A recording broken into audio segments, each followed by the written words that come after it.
दोस्तों नमस्कार और आप सबका शुक्रिया मुझे बेरोजगार मंच का अध्यक्ष बनाने के लिए।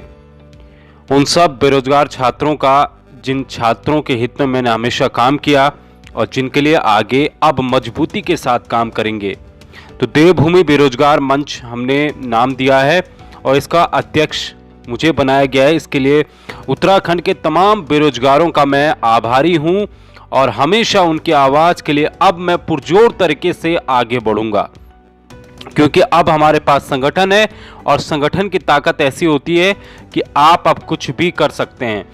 तो अब जो हमने मांग की है, ये अमर उजाला ने आज तीसरे नंबर के पेज पर ये बड़ी खबर छापी है और इसमें मैंने पूरी जानकारी दी है कि पुलिस भर्ती को लेकर अगर सरकार ने कुछ नहीं किया तो हम क्या कदम उठाएंगे। और पीसीएस भर्ती के लिए तो हमने पूरा आत्मदाह करने की भी मैंने चेतावनी दी है कि अगर पीसीएस भर्ती नहीं आती है तो इसको लेकर हम कुछ भी कदम उठा सकते हैं। तो पर आप देख सकते हैं कि बेरोजगारों की आवाज उठाने के लिए अस्तित्व में आए देवभूमि बेरोजगार मंच का अध्यक्ष राम कंडवाल को चुना गया है। संगठन ने पीसीएस भर्ती को लेकर विधानसभा कूच करने का ऐलान किया है। ठीक है दोस्तों, पीसीएस भर्ती पिछले 4 साल से नहीं आई है और उन तमाम अभ्यर्थियों के लिए मैं हमेशा मौजूद हूं।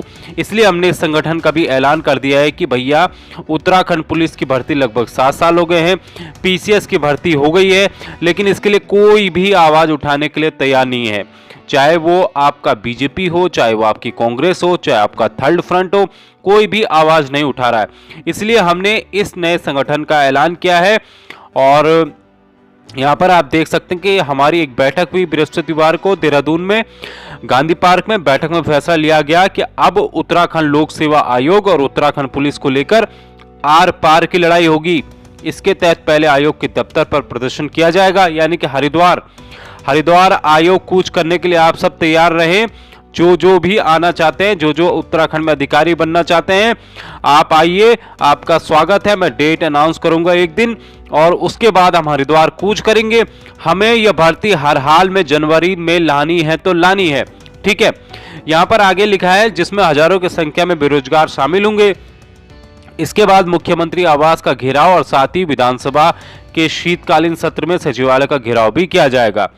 देवभूमि बेरोजगार मंच के अध्यक्ष राम कंडवाल ने कहा कि अगर सरकार हमारी मांगे नहीं मानती है तो सीएम आवास के सामने अनशन पर बैठ जाएंगे और अगर तब भी मांगे नहीं मानी जाती हैं तो आत्मदाह से भी पीछे नहीं हटेंगे। इसकी पूरी जिम्मेदारी उत्तराखंड सरकार की होगी। राम कंडवाल ने कहा कि 7 साल से प्रदेश में पुलिस की भर्ती नहीं हुई है। इस इंतजार में कई बेरोजगारों की उम्र भी निकल गई है। ये मैंने फिर से मांग की है और हमें हर हाल में 2 से 3 साल का यहाँ पर उम्र का गैप चाहिए। इसके बाद जो हमने आगे लिखा कि उत्तराखंड पीसीएस की भर्ती का नोटिफिकेशन भी 4 साल से नहीं आया है। बेरोजगारों ने मांग की है कि जनवरी तक उत्तराखंड पुलिस और उत्तराखंड पीसीएस भर्ती की विज्ञप्ति हर हाल में निकाली जाए। इसके साथ ही उत्तराखंड पुलिस में 3 साल की आयु सीमा में छूट दी जाए।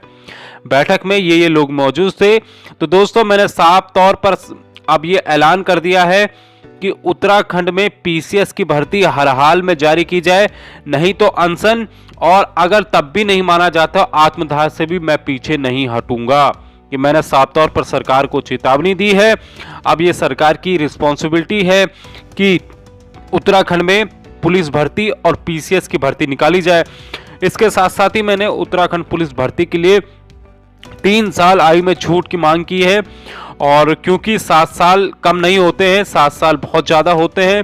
तो आज के अखबारों में, आज जितने भी अखबार हैं, सब अखबारों में आप देख सकते हैं कि ये खबर लगी है, प्राथमिकता के साथ लगी है, मजबूती के साथ लगी है। अब आप लोगों के जो डाउट थे वो तुरंत क्लियर होंगे और देखना कि देवभूमि में अब उत्तराखंड में कैसे काम होता है ये हम बताएंगे। आगे चलकर आप देखेंगे कि उत्तराखंड में जो मेरा सबसे बड़ा लक्ष्य होगा वो सबसे पहले पीसीएस और उत्तराखंड पुलिस भर्ती को निकालने का होगा। उसके बाद हम ये कोशिश करेंगे कि 6 से 1 साल के भीतर, 6 महीने से 1 साल के भीतर आपके हाथ में ज्वाइनिंग लेटर हो, कोई देरी नहीं हो एग्जाम में आजकल उत्तराखंड में काफ़ी देरी होती है।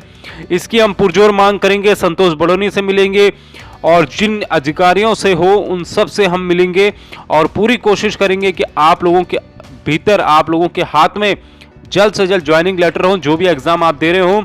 इसके अलावा फॉरेस्ट गार्ड भर्ती का रिजल्ट जारी करने की हम जल्द मांग करेंगे। और इसके अलावा जो जो मेरी प्राथमिकता होंगी वो मैं आपको आगे बताता रहूंगा। लेकिन आप सबका शुक्रिया, आप सबका धन्यवाद देवभूमि बेरोजगार मंच का अध्यक्ष बनाने के लिए। और इसके साथ साथ दोस्तों, अब आप तैयार रखिए, क्योंकि अब जो एग्जाम होंगे अगर उनका रिजल्ट नहीं आता है या फिर जो एग्जाम नहीं होते हैं तो उसको लेकर मैं अब लड़ाई लड़ने के लिए पूरे मूड में हूं, क्योंकि अब संगठन का ऐलान हो चुका है। और अब आप देखिए कि उत्तराखंड में कैसे जल्द से जल्द एग्जाम होंगे और कैसे नई नई भर्तियां निकलती हैं, क्योंकि अब हम लगातार इस पर फोकस करेंगे। और देखिए आप कि क्या प्रदर्शन होते हैं उत्तराखंड में अब अगर बेरोजगारों की आवाज नहीं सुनी गई। नमस्कार, जय हिंद, जय भारत, जय देवभूमि बेरोजगार मंच।